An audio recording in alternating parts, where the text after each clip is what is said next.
Quienes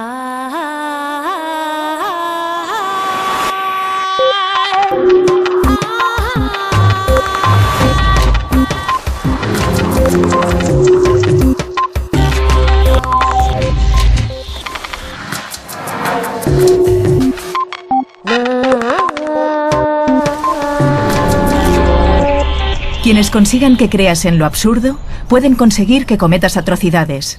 Voltaire.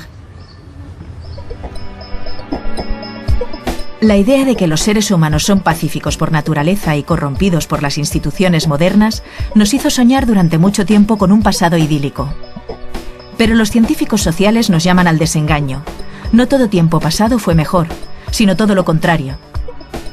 En este capítulo de Redes, el profesor de psicología de la Universidad de Harvard, Steven Pinker, le explica a Edouard Punset que las sociedades de nuestros antepasados fueron enormemente más crueles y violentas que las de la actualidad.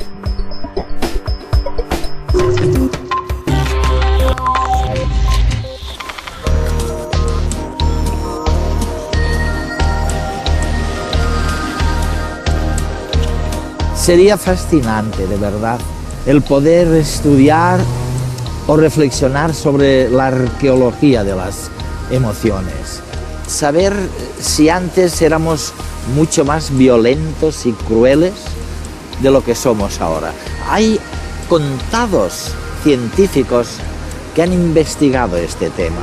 Resulta que Steven Pinker, el gran psicólogo de aquí, de Harvard, desde la facultad de Harvard, desde donde estamos hablando, ha profundizado en aquel estudio.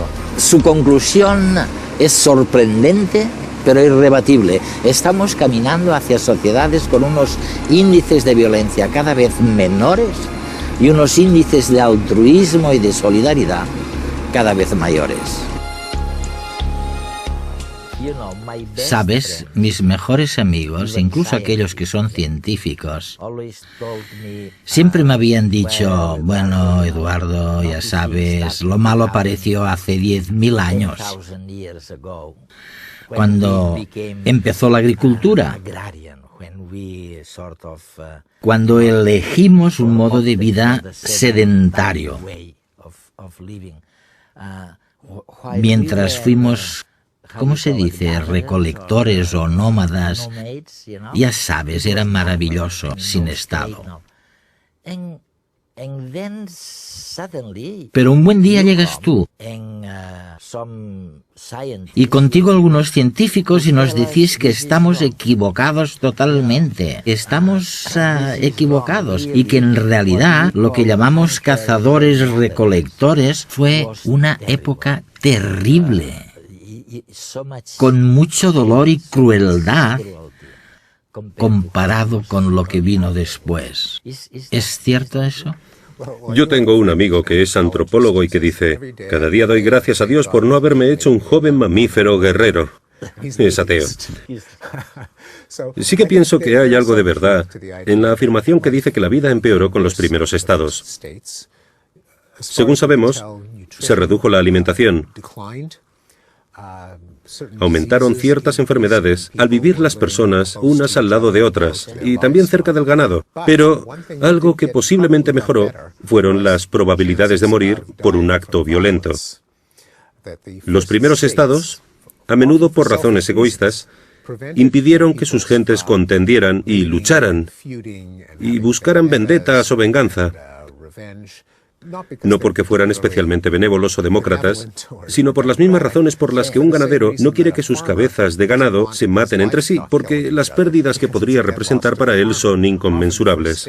A menudo esos primeros estados no querían que sus súbditos se mataran entre sí, preferían que esa mano de obra estuviera con vida para pagar sus impuestos, engrosar los ejércitos y cosas semejantes. Así que creo que los primeros estados representaron un equilibrio. Algunos aspectos se empeoraron mientras una faceta de la vida mejoró y fue la violencia. Y lo que sucedió después es que se resolvió un problema. Es decir, cesaron las guerras tribales gracias a la creación del Estado. Sin embargo, surgió otro, la violencia ejercida por el propio Estado. De hecho, la revolución que empezó aproximadamente con la Ilustración a fin de alcanzar la democracia fue un intento de resolver ese segundo problema. ¿Cómo se puede instaurar un gobierno que impida a la gente matarse y que ese mismo gobierno tampoco mate? Según se desprende de tu investigación, entiendo que los estudios llevados a cabo sobre el porcentaje de hombres muertos en la guerra, según parece, dicen que era muy superior durante el período anterior, durante el período idealizado, durante la etapa de cazadores-recolectores. Esas muertes causadas por la guerra representaban el 60% de las muertes. 60%. Varía en función de cada sociedad, pero podría ser tan alto como un 60% los muertos en la guerra. Por muy malos que hayan sido los índices de violencia en el siglo XX, eran mucho peores en las sociedades preestatales, en las sociedades de cazadores-horticultores, de cazadores-recolectores, en las sociedades primitivas sin gobierno. Es increíble, parece increíble. Creo que en algún sitio has dicho que si en la actualidad tuviéramos esos índices de mortalidad del orden del 60%, en lugar de tener 100 millones de muertos en el mundo a fines del siglo XX, hubiésemos tenido algo así como 2.000 millones de muertos. Sí, así es. Los índices de muerte violenta son mucho más altos en sociedades que no tienen Estado que en sociedades con Estado.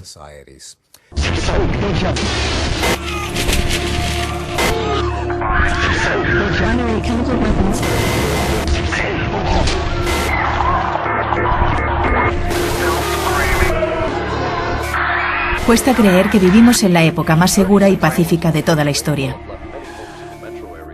Intentemos situarnos. ¿Cuál es la época más pacífica de toda la historia? La prehistoria. Sí, sí, sí.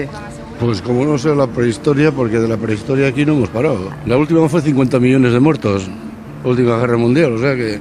Pues yo pienso que después de la Segunda Guerra Mundial, hasta los años 90, tivemos una relativa paz, ¿no? Pues ahorita creo que no es tan seguro. Yo creo que siempre ha habido guerra, siempre ha habido. No lo sé. El hombre siempre tiene tendencias a ser violento, pero se va mejorando. En este gráfico de la Europa de 1880, las zonas de color indican dónde había más de 5 asesinatos por cada 100.000 habitantes al año. Con el pasar de los años podemos apreciar una clara tendencia a la baja en el número de homicidios. Este mismo proceso se da a escala mundial. El porcentaje de muertos en las guerras actuales es mucho menor que en cualquier época pasada. En las sociedades en las que todavía no existía el Estado, por ejemplo, los muertos en guerras podían llegar hasta el 60% de la población. A pesar de que la Segunda Guerra Mundial fue una de las guerras más sanguinarias que hemos visto, está bastante por debajo del porcentaje de muertos que hubo en la caída del Imperio Romano o la invasión mongola de Genghis Khan. El porcentaje de muertos causado por la invasión del emperador mongol en aquel momento equivale, en la actualidad, a 278 millones de personas, casi todos los habitantes de Europa. A lo largo de la historia hemos vivido un proceso de pacificación. En los estados democráticos, los conflictos se resuelven mediante leyes y normas consensuadas que suelen aplicarse también a nivel internacional.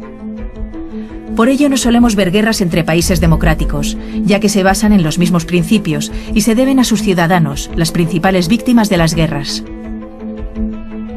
Mediante el comercio pasamos a estar interrelacionados, a necesitarnos mutuamente.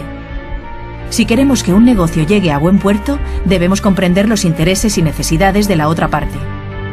Con ello, fomentamos la empatía, el autocontrol y, consecuentemente, reducimos la agresión.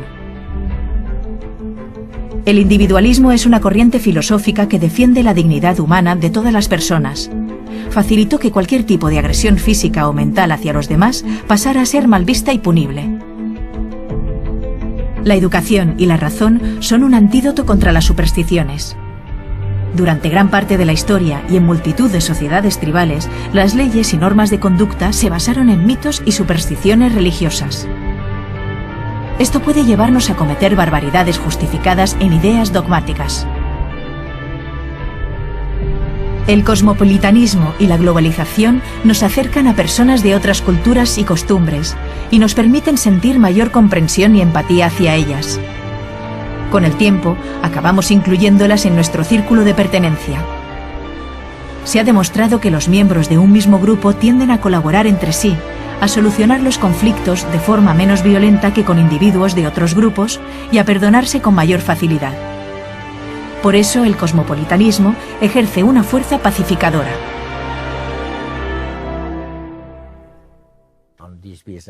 El hecho de comparar el número total de muertes causadas por la crueldad del pasado, me refiero a las costumbres horrorosas de los seres humanos. Quiero decir, oye, matar perros y gatos. Y a la gente, si ésta no se pone al servicio del rey o no cree en sus palabras, quiero decir, tú has estudiado eso bastante a fondo.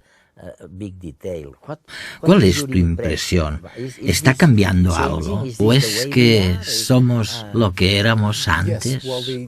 La aceptación de la violencia en la vida cotidiana, especialmente en Occidente, pero se podría decir que en el mundo entero, ha ido reduciéndose en muchos aspectos.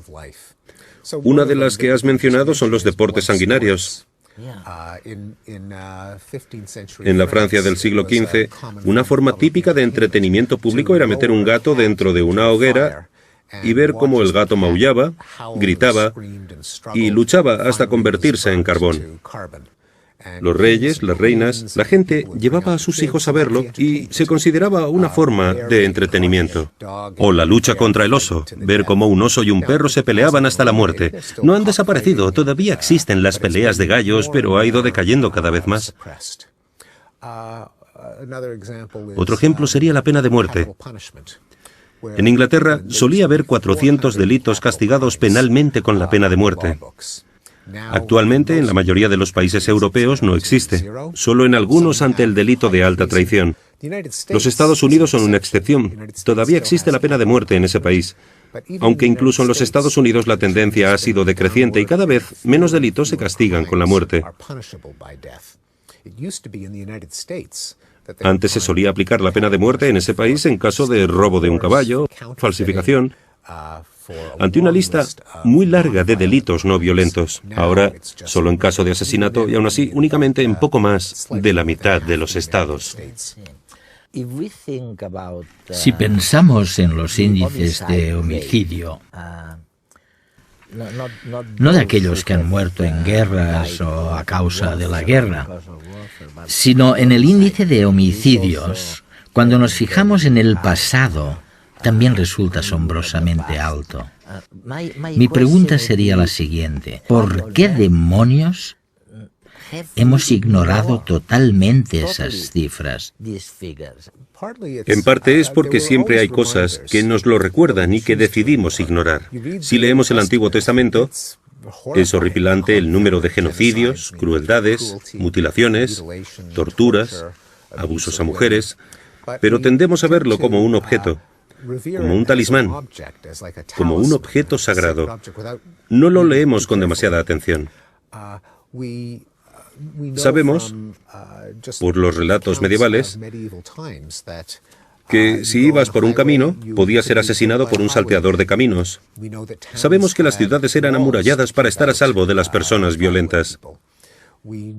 Sabemos por los cuentos de Grimm que había todo tipo de torturas y de niños abandonados y madrastras crueles. Sin embargo, creo que solo empezamos a tenerlo en cuenta cuando los investigadores sociales decidieron cuantificarlo. Eso es. La mayor parte de nuestra cultura pública, el periodismo, las universidades, es muy cualitativa, basada en anécdotas. Y solo recientemente ha empezado a cuantificarse.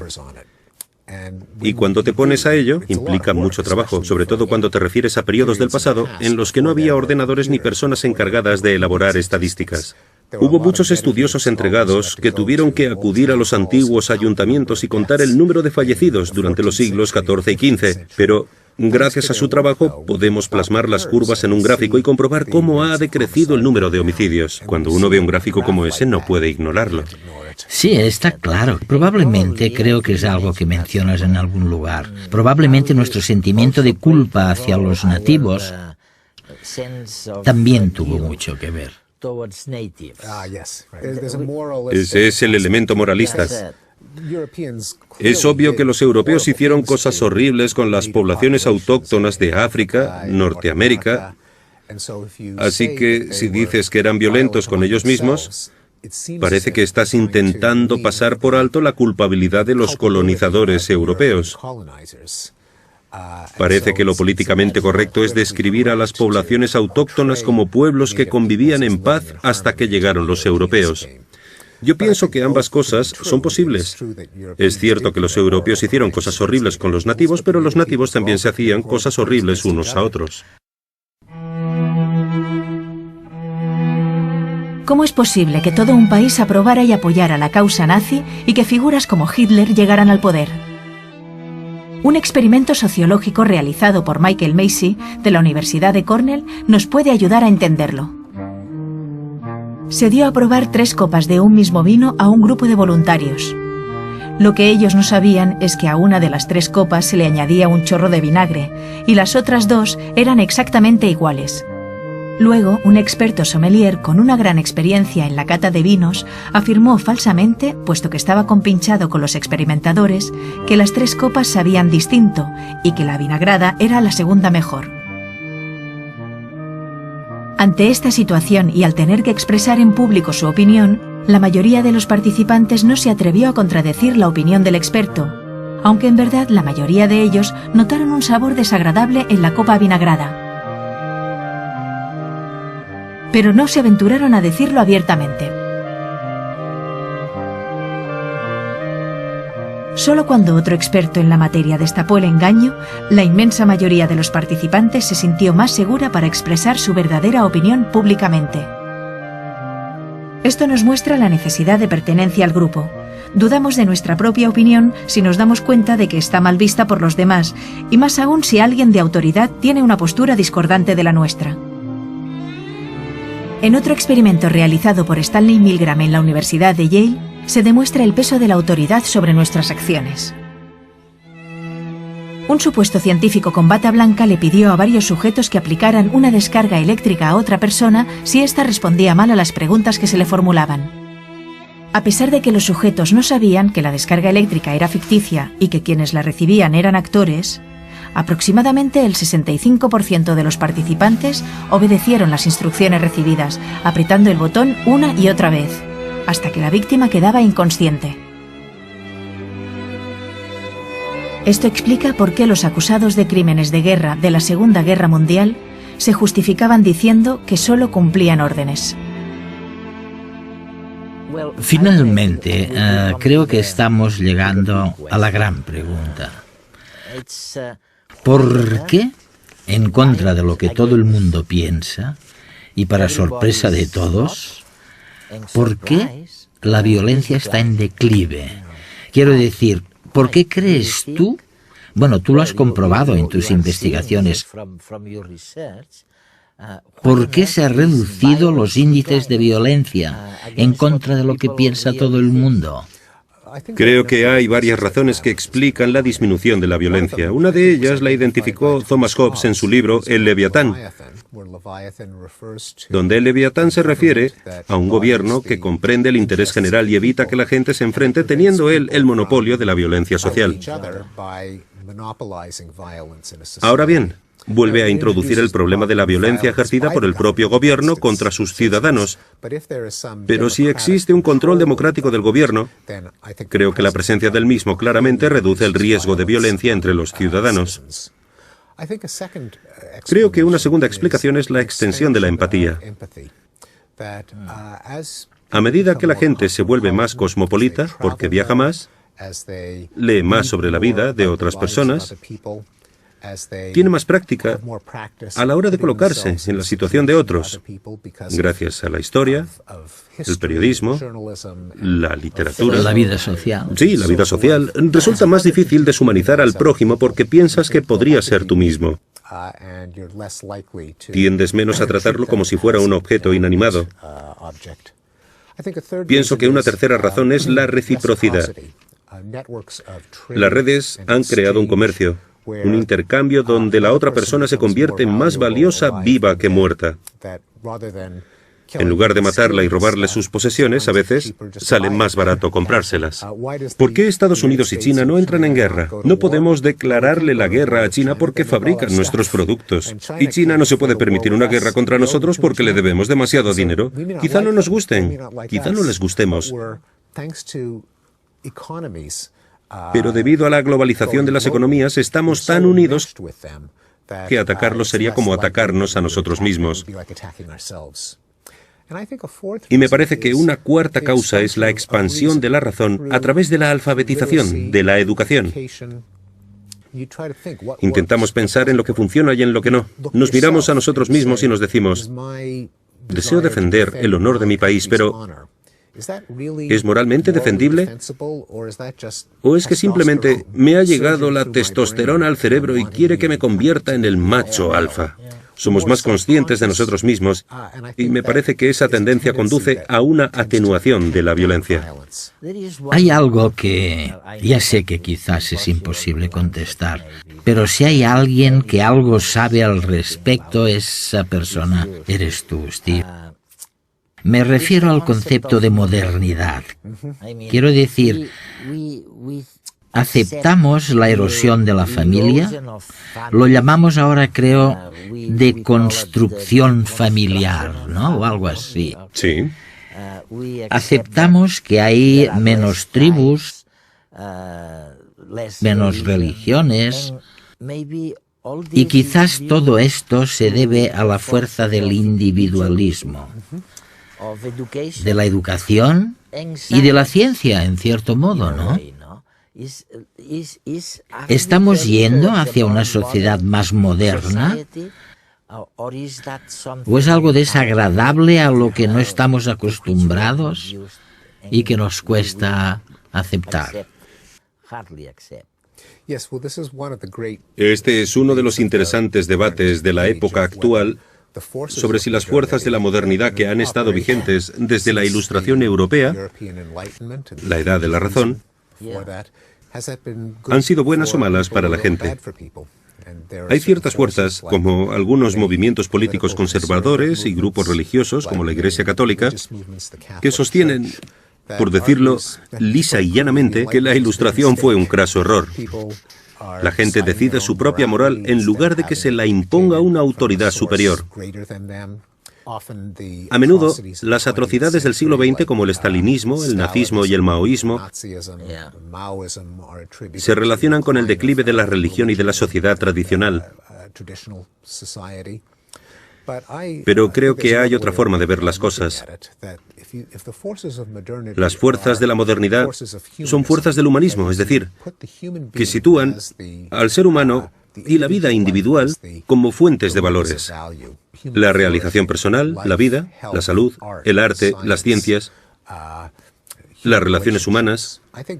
Creo que ese es el camino de la modernidad, en lugar de ensalzar la tribu, el monarca, la deidad, la tradición, el Estado. Así que yo situaría fuerzas, como el nazismo y el marxismo, en la misma categoría que muchas religiones autoritarias, como fuerzas que denigran el individuo y ensalzan el colectivo, lo cual creo que ha sido una ideología muy perniciosa. La ideología que dice que es la felicidad y la realización individual lo que tenemos que valorar, conduce a las sociedades a salvaguardar la felicidad de las personas. Un caso simbólico del declive de la violencia es la lucha por los derechos de los animales. Las fuerzas que lo han impulsado son principios éticos: no infligir dolor ni sufrimiento. A diferencia de lo que ocurrió en los movimientos por los derechos humanos, movimientos en los que los propios afectados iniciaron la lucha, los animales no pueden defender sus derechos por sí mismos. Están a nuestra merced. Simplemente cogemos de ellos lo que queremos.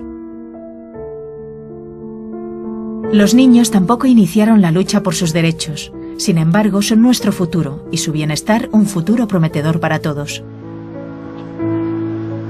Entonces, ¿por qué decidimos adoptar la causa de los animales? Las luchas previas por los derechos, la empatía y la razón son algunos de sus impulsores.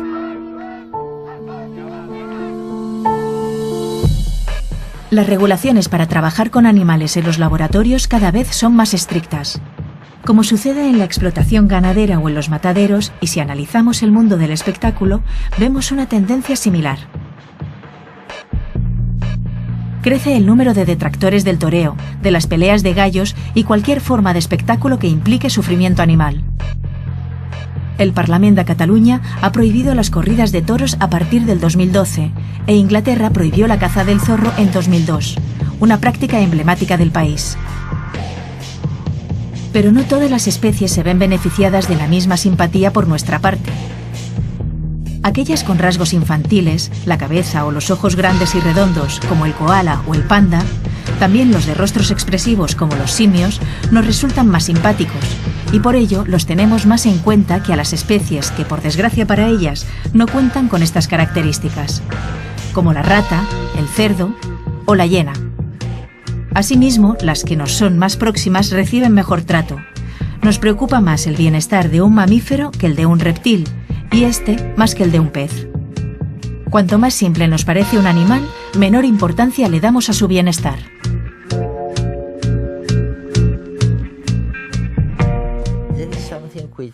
Hay algo que me preocupa.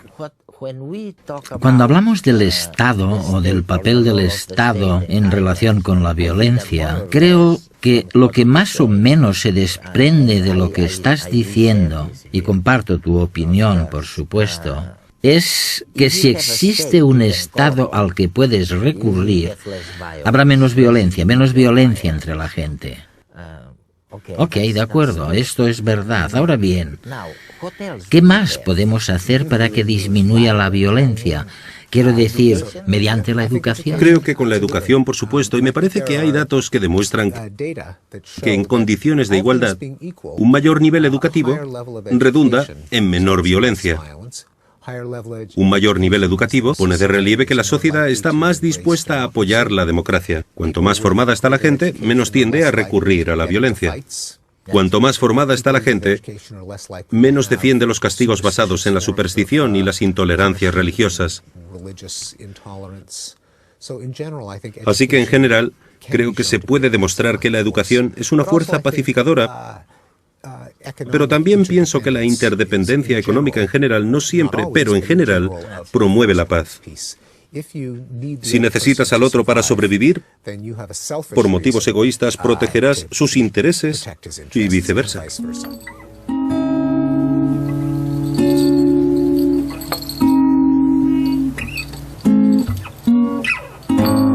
Lejos de provocar que lleguemos a ser más violentos, la modernidad y sus instituciones culturales nos han hecho más nobles. Steven Pinker.